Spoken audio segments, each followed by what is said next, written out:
Ligjvënësja amerikane Ilhan Omar ka hedhur poshtë pohimet e Izraelit se ajo dhe antarja e Kongresit Rashida Tlaib nuk kishin qëllim të takoheshin me zyrtar izraelit. Aktivistëve pro-demokracisë në Hong Kong ju bashkuan sot edhe mësuesit e shkollave. Këshilli Kalimtar Ushtarak dhe udhëheqësit e protestuesve kanë nënshkruar një marrëveshje historike për ndarjen e pushtetit në Sudan.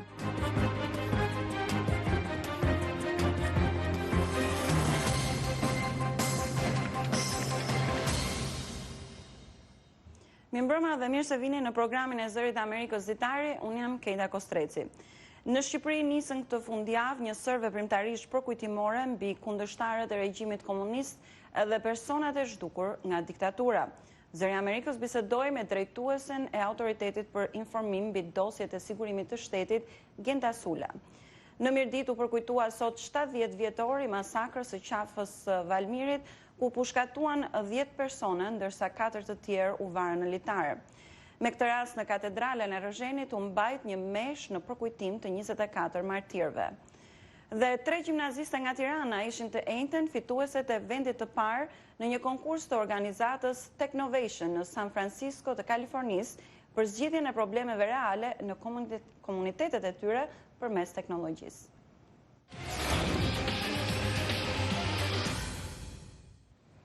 Ligjvënësja amerikane Ilhan Omar ka hedhur poshtë pohimet e kryeministrit izraelit Benjamin Netanyahu se ajo dhe antarja e Kongresit Rashida Tlaib nuk kishin qëllim të takoheshin me zyrtarët izraelit para se kryeministrit i ndalonte ato që të vizitonin Jeruzalemin dhe Bregun Perëndimor. Ligjvënësja Ilhan Omar postoi të premte në Twitter itinerarin e saj në Izrael, mes të tjerash edhe një takim me antarët hebrejnë dhe arab të parlamentit, si dhe zyrtar të sigurisë së vendit. Zonja Omar tha se delegacioni i saj do të zhvillonte edhe një takim me komunitetin beduin në Jeruzalemin lindor. Herët të premten, zonja Tlaib kishte vendosur të mos udhëtonte në Bregun Perëndimor, vetëm disa orë pasi Ministria e Brendshme e Izraelit tha se do ta lejonte për arsye humanitare të vizitonte gjyshen e saj palestineze. Ministri i Brendshëm i Izraelit tha se kishte pranuar kërkesën e zonjës Tlaib si një gjest të vullnetit të mirë, por se ajo ishte një kërkesë me synim për të goditur shtetin izraelit. Qindra protestues pritet marrin pjesë në 2 demonstrata sot në Portland të Oregonit, ku policia po zë pozicion në qendër të qytetit për të ruajtur qetësinë. Protestuesët së djathtës së skajshme pritet të marshojnë në të njëjtën zonë ku grupe lokale antifashiste kanë në plan të mbajnë një kundër demonstrat. Kryebashkiaku i Portlandit, Ted Wheeler, ju bashkua udhëheqësve fetar dhe të biznesit të qytetit, duke paralajmëruar ata që duan ta përdorin Portlandin më 17 gusht si platformë për të përhapur urrejtje. Ato grupe nuk janë të mirëpritura këtu, tha ai. Të premten policia arrestoi udhëheqësin e grupit të djathtë të skajshëm Patriot Sprayers, Joy Gibson, i cili pas arrestimit nxiti pasuesit e tij në media sociale që të shtojnë pjesëmarrjen 100 fish për protestat e sotme. Aktivistëve pro-demokraci në Hong Kong ju bashkuan sot mësuesit e shkollave. Protestat vazhdojnë tashmë për rreth 3 muajsh duke u shndërruar në një lëvizje për reforma demokratike në vend. Ndërkohë vazhdon të ekzistojë frika e një ndërhyrje të dhunshme nga ana e Pekinit. Mësuesit thonë se duan të tregojnë mbështetjen e tyre për protestuesit, shumë prej të cilëve janë student. Duhet i mbështesim më të rinj, madje edhe mësuesit. Ata janë të gjithë studentët tanë, qëllimet e tyre janë të mira. Ata protestuan dhe përpara selisë qeveritare të udhëheqëses së Hong Kongut, Carrie Lam. Për shkak se mësuesit janë dhe qytetarë, ata janë të shqetësuar rreth këtyre zhvillimeve. Ne kemi një rol tjetër, duam të mbrojmë nxënësit tanë, të rinjt tanë. Pra, mësuesit janë të gatshëm të dalin dhe të flasin për të rinjt dhe gjithashtu të qëndrojnë pranë tyre në mënyrë që ata të mos jenë vetëm. Demonstratat nisën si protesta paqësore kundër miratimit të një projekt ligji që parashikonte ekstradimin për procese gjyqësore në Kin, që atëherë ato janë shndruar në një lëvizje për reforma demokratike. Të tjera protesta janë planifikuar të mbahen për gjatë ditës së shtunë të diel. Ndërkohë vazhdon të ekzistojë frika e një ndërhyrje të dhunshme nga ana e Pekinit. Presidenti Trump thotë se nuk do donte që një gjë e tillë të ndodhte. Ai përcolli një mesazh presidentit kinez. Kam një marrëdhënie shumë të mirë me presidentin Xi. Dhe bëbas që ai nëse do të ulej me protestuesit, një përfaqësi të tyre do ta zgjidhte këtë çështje për 15 minuta. E di që kjo nuk është në praktikën e tij, por mendoj se nuk do të ishte një ide e keqe. Por disa analistë thonë se nuk ka asnjë shans që udhëheqësi kinez të takohet me protestuesit. Sipas tyre, vlerësimi që zoti Trumpi bën atij është i pakuptimt, par nga këndvështrimi kinez. He's not flattered by it. It doesn't build the relationship. Shi nuk emocionohet nga kjo gjë. Nuk ndërton marrëdhënie për shkak të kësaj. Ndaj, nuk ka asnjë përfitim të kërkosh të forcosh imazhin e tij në sytë e disa prej njerëzve të tij e në dëm të disa të tjerëve që vuajnë në sundimin komunist kinez. Chinese communist rule. Protestat zakonisht janë organizuar në fundjavë, por protesta më e fundit në aeroportin e Hong Kongut u shtri edhe më tej, duke shkaktuar probleme të mëdha për disa ditë për një nga qendrat më të ngarkuara ajrore në botë, si dhe nxitur përleshje mes demonstruesve e policisë.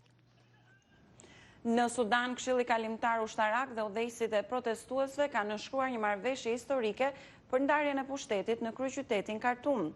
Pakti hap rrugën krijimit të një këshilli të përbashkët ushtarak dhe civil nga të dyja fraksionet që do të udhëheqë Sudanin për 3 vjet deri kur të mbahen zgjedhjet për një qeveri të drejtuar nga civilët. Marrëveshja pason demonstrata disa mujore që shpërthyen në dhjetor lidhur me çmimin e lartë të karburantit dhe që me kalimin e kohës u kthye në kërkesa për dorëheqjen e presidentit autoritar Omar al-Bashir. Ushtria e largoi zotin Bashir me forcë nga pushteti në prill, por demonstruesit vazhduan protestat, duke bërë thirrje për demokraci pas 30 vjetësh nën regjimin e Bashirit.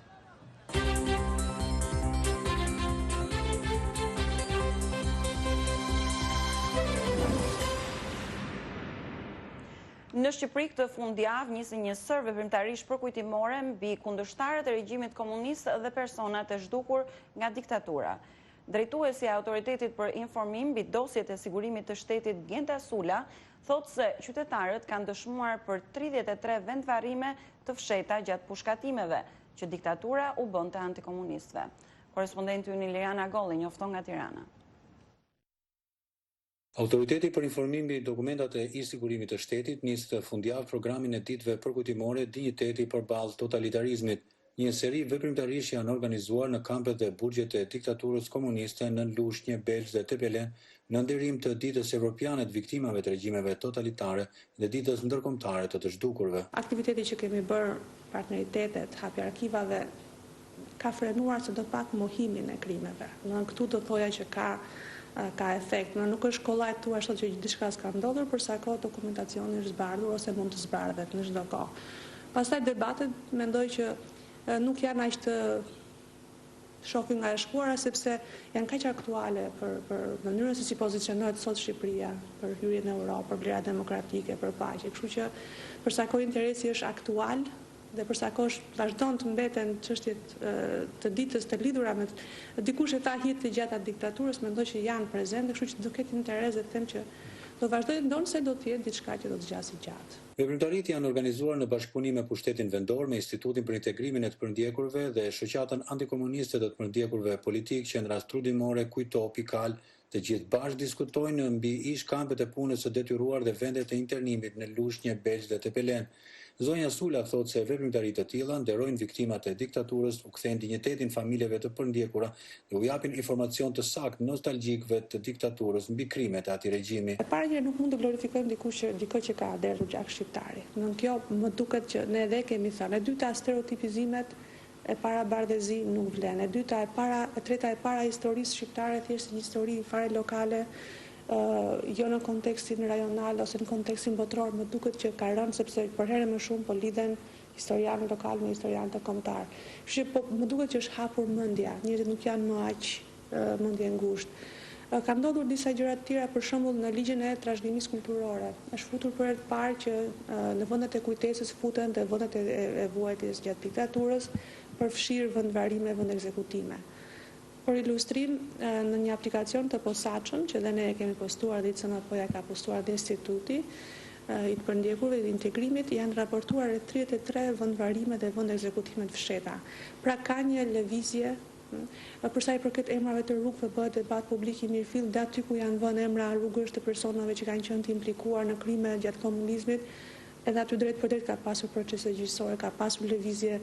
Pra unë shikoj që vënia e dokumentacionit ka ndikuar që debati bëhet i bazuar në prova dhe në fakte. Autoriteti për informim mbi dokumentet e ish sigurimit të shtetit ka përpunuar deri tani mbi 1500 kërkesa për dokumentacion nga të përndjekur gjatë diktaturës, po trajton rreth 15000 vëllime të reja dokumentare dhe ndërkaq po ndihmon në zbulimin e të paktën 33 vend varimeve të kundërshtarëve të regjimit komunist të panjohura deri tani. Për Zërin e Amerikës, Iliriana Golli, Tiranë. Në Mirditë u përkujtua sot 70 vjetori i masakrës së qafës së Valmirit, ku u pushkatuan 10 persona ndërsa 4 të tjerë u varën në litar. Me këtë rast në katedralen e Rëshenit u mbajt një mesh në përkujtim të 24 martirëve, ndërsa në qendrën e kulturës u zhvillua një përkujtimore ku pjesëmarrësit e cilësuan masakrën e qafës së Valmirit si terror të regjimit komunist për të gjyqësuar popullin e Mirditës. Korespondenti i Zërit Amerikës, Plum Sulo, ishte në Mirditë ku përgatiti kronikën. Banorët të Mirditës përkujtuan sot një nga ngjarjet më të rënda të ndodhura në vitet e para të vendosjes së regjimit komunist në Shqipëri, masakrën e Valmirit, ku u varën në litar 4 persona, ndërsa 10 të tjerë u pushkatuan. Në përkujtimorin e kësaj ngjarje zhvilluar në qendrën kulturore të qytetit të Rëshenit, pjesëmarrësit u shprehën se masakra e Valmirit ishte shprehje e terrorit të regjimit komunist për të nështruar popullin e Mirditës. Sot është 70 vjetori i kësaj masakre, jemi mbledh pra në shenjë respekti dhe për ulje ndaj këtyre martirëve që u ekzekutuan në mënyrën më barbare dhe krejt padrejtësisht. Zanafillën kjo masakre ka të vrasja Bardok Bibës, por familjarët dhe njerëzit që u ekzekutuan nuk kishin gisht si mas dëshmitarëve okular në vrasjen e Bardok Bibës. Por e vërteta ishte se këto njerëz që u ekzekutuan ishin familjet ma meza në krahinë e Mirditës, familjet ma fisnike, dhe kryesorja ishin familje antikomuniste. Në përkujtimorin e sotme kushtuar 70 vjetorit të një prej masakrave më të mëdha në vitet e regjimit komunist, merrnin pjesë edhe familjar të 14 martirëve, si dhe të mjaft familjeve të tjera të Mirditës që u internuan apo burgosën për qëndresën e tyre kundër komunizmit. Dhe familjen time kanë arrestu gjyshin edhe agjen. Agjen e dënuan me varje, kurse gjyshin me një burg. Edhe gjyshi ju kërkëj trupi gjykosi, në faljet në djallit, edhe avo vetë litar, edhe djalli u dënon me burg përjetshëm, edhe sot nuk e dim se ka varin, ka vdek në Shkodër.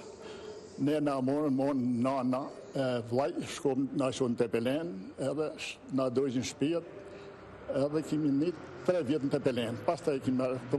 Për kryetarin e shoqatës antikomuniste të ish të burgosurve dhe të përndjekurve politik të Shqipërisë, Nebil Qikën, shoqëria shqiptare nuk do të ndjehet e qetë përderisa përsekutorët e të kaluarës nuk do të kërkojnë falje për krimet e kryera. Me kaqardhje bëm re që nuk ka ndonjë ndryshim, nuk ka ndonjë pendes, nuk ka kërkuar askush falje. Dhe ajo që është më e rëndë është se brezi i dytë gjenetik i tyre, gjenetik politik dhe juridik, cili fatkeqësisht sot në pushtet në Shqipëri, vazhdon të jetë me të njëjtën mendësi, ndoshta edhe më i sofistikuar se sa brezi i parë, për shkak edhe të shkollimit edhe të mundësive tjera.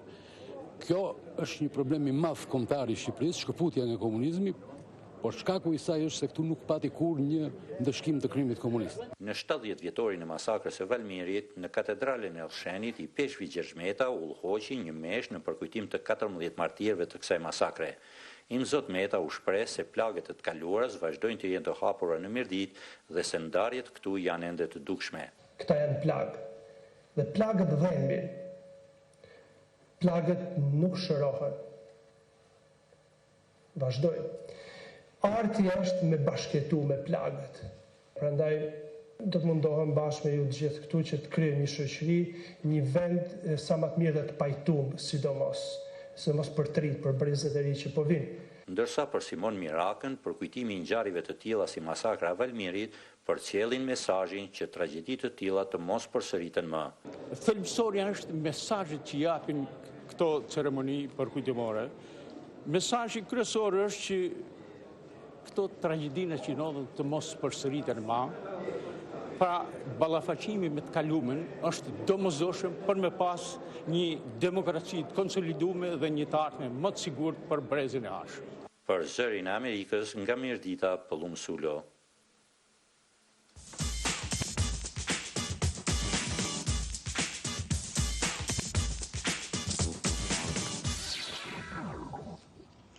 3 gjimnaziste nga Tirana ishin të njëjtën fitueset e vendit të parë në një konkurs të organizatës Technovation në San Francisco të Kalifornisë për zgjidhjen e problemeve reale në komunitetet e tyre përmes teknologjisë. Çdo vit ekipe vajzash nga e gjithë bota marrin pjesë në këtë garë. Vajzat nga Tirana paraqitën një aplikacion që u vjen në ndihmë grave dhe vajzave të dhënuara në shoqërinë shqiptare. Kolegja Rudina Dervishi përgatiti kronikën. Ka qenë një rrugtim emocional dhe mbreslënës për këto 3 gjimnaziste të Tiranës që ju përgjigjen sfidës së organizatës Technovation, duke gjetur zgjidhje për një problem mjaft të mpret të shoqërisë ku jetojnë, dhunës gjinore.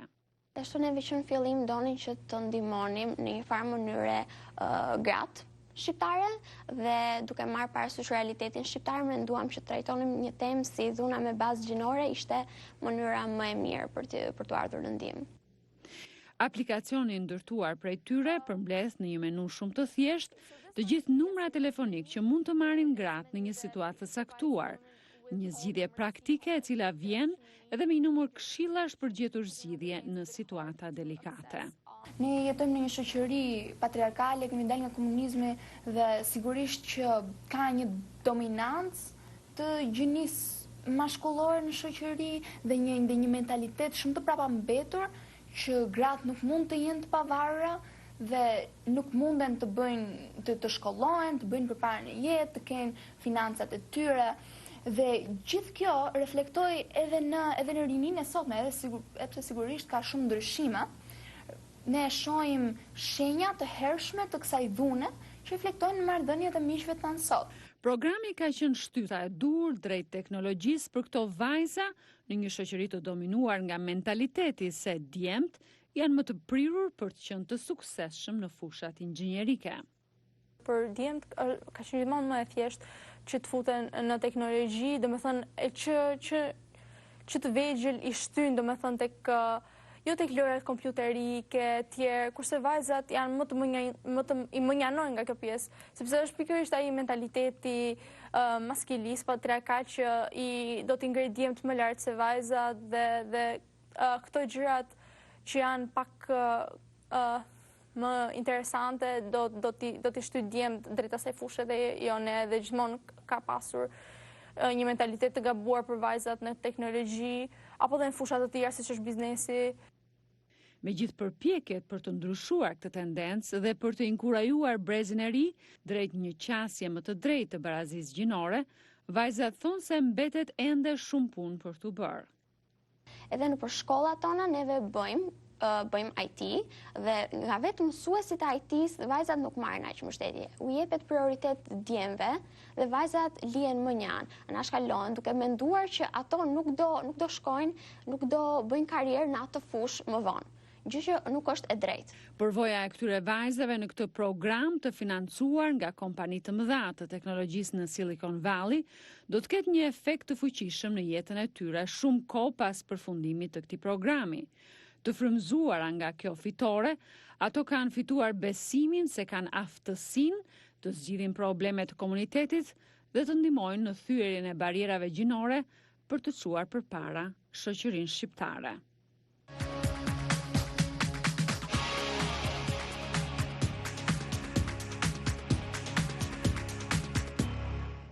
Në operacionet për kapjen e emigrantëve të paligjshëm në Shtetet e Bashkuara, vitin e kaluar u arrestuan mbi 1500 imigrantë pa dokumente që po punonin nëpër fabrika dhe biznese të ndryshme, por mesatarisht vetëm rreth 15 punëdhënës në vit përballen me akuza penale për punësimin e punëtorëve pa dokumenta. Siç njofton korrespondenti i Zërit Amerikës, Brian Patton, si mbështetësit ashtu dhe kundërshtarët e kufizimeve më të forta të imigracionit, theksojnë se bastisjet e profileve të larta bëjnë shumë pak për të penguar imigracionin e paligjshëm, përsa kohë që punëdhënësit nuk mbahen përgjegjës.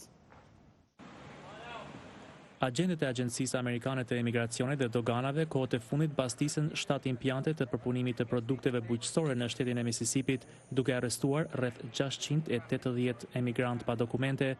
Megjithatë, pak nga këto kompani ka të ngjarë të akuzohen për shkelje të statuteve federale për punësimin e paligjshëm të huajve, sepse zakonisht është e vështirë të vërtetohet se ato kishin njohuri paraprake se punëtorët e tyre ndodheshin në vend në mënyrë të paligjshme. Dënimet për punësimin e punëtorëve pa dokumente variojnë nga 100 deri në $10.000 për shkelje dhe deri në 6 muaj burg për shkelje të shumta. Grupet kundër emigracionit thonë se mungesa një zbatimi të fortë të ligjit ndaj pronarëve të bizneseve ka bërë që të mos eliminohet nxitja kryesore për imigracionin e paligjshëm, vendet e punës. Ne po sulmojmë gjymtyrët, ne nuk po sulmojmë rrënjën e problemit. Shumë kompani përdorin sistemin e-Verify, një program qeveritar vullnetar që kontrollon statusin juridik të punëtorëve, por edhe mbështetësit e bizneseve pranojnë se është një sistem e tmeta, sepse dokumentet e falsifikuara shpesh kalojnë pa probleme përmes këtij sistemi, duke u dhënë punëdhënësve justifikim për të mbajtur punonjësit e tyre. Programi e-Verify nuk funksionon dhe për këtë arsye ai është i popularizuar, sepse kjo i bën politikanët të duken agresiv kur e mbështesin atë, por e dinë që ai nuk do të dëmtojë ekonominë lokale. Grupet e të drejtave të emigrantëve kundërshtojnë thirrjet që emigrantët pa dokumente që punojnë të trajtohen si kriminal. Mbështetësit e bizneseve kërkojnë zgjerimin e emigracionit të ligjshëm për të trajtuar mungesën e krahut të punës në Shtetet e Bashkuara. Politika numër 1 që na duhet është të bëjmë të mundur që punëtorët me kualifikim të ulët dhe të mesëm të jenë në gjendje të vinë në këtë vend në mënyrë të ligjshme, të punojnë për një afat të caktuar kohor dhe pastaj të jenë në gjendje të kthehen në vendet e tyre të lindjes.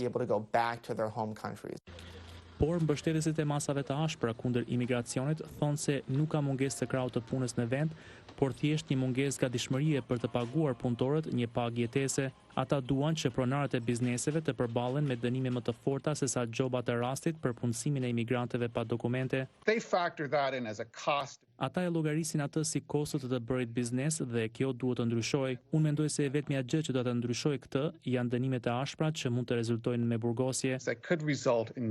Si kritikët ashtu dhe mbështetësit e imigracionit janë dakord se masat e zbatimit të ligjit kanë qenë jo efektive, por vazhdon të mos ketë konsensus mbi mënyrën se si të reformohet sistemi.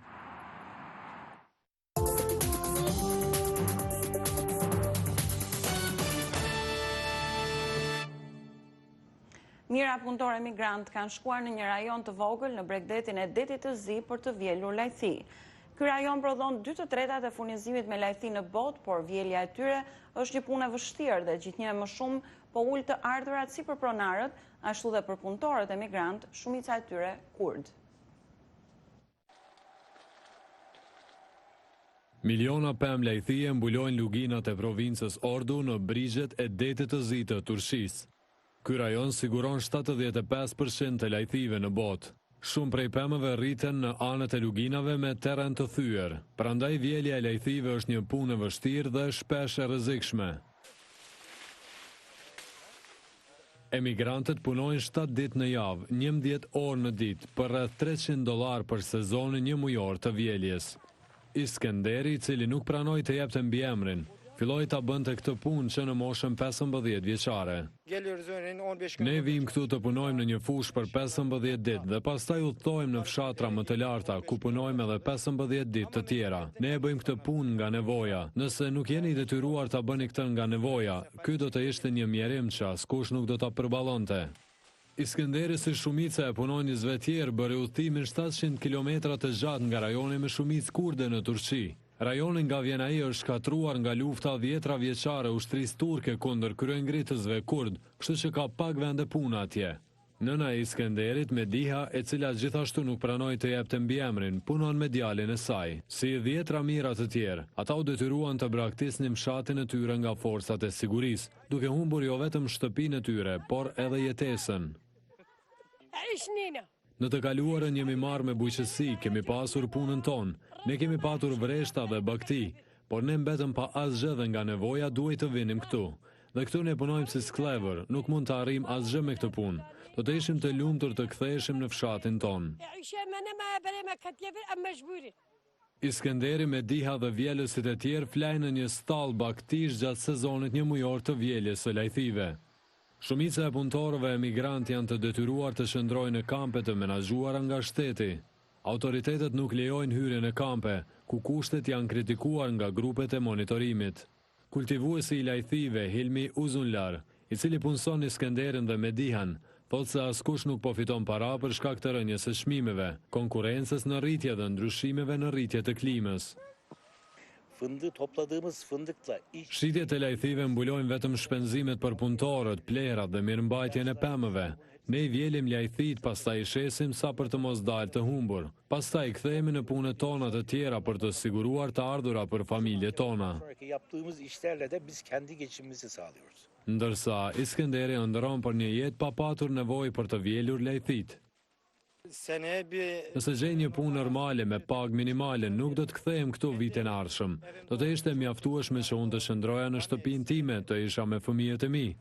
Për Iskenderin dhe Median kanë mbetur javë të mundimshme. Pas vjeljes së lajthive, ata do të shkojnë në Turqinë qendrore për sezonin e patateve. Iskenderi thotë se do të kalojë edhe ca kohë para se ai të shohë përsëri 3 fëmijët e tij të vegjël.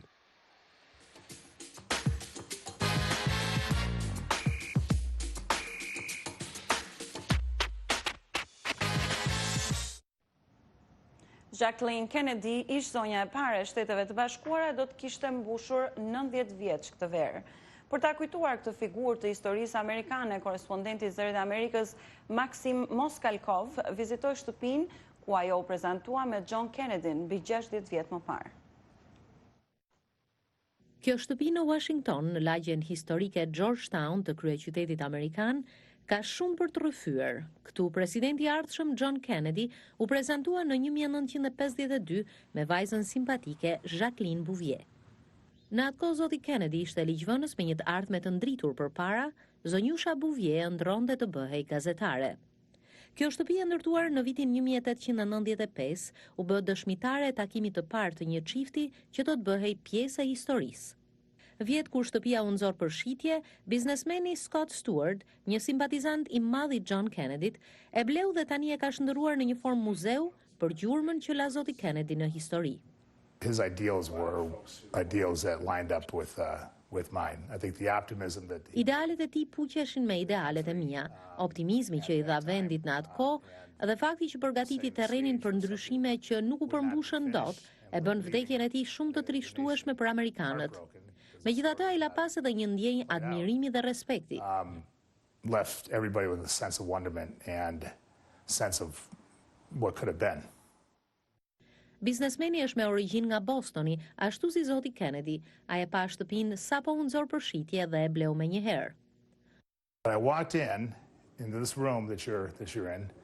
And I thought the flow was fantastic. U futa në këtë dhomë ku jemi tani. Mu duk një hapësirë shumë e këndshme, edhe e vendodhja në lagjen Georgetown ku ke afër çdo gjë që të nevojitet. Po ashtu fakti që shtëpia ka një lidhje me historinë, nuk kisha si të mos e blija.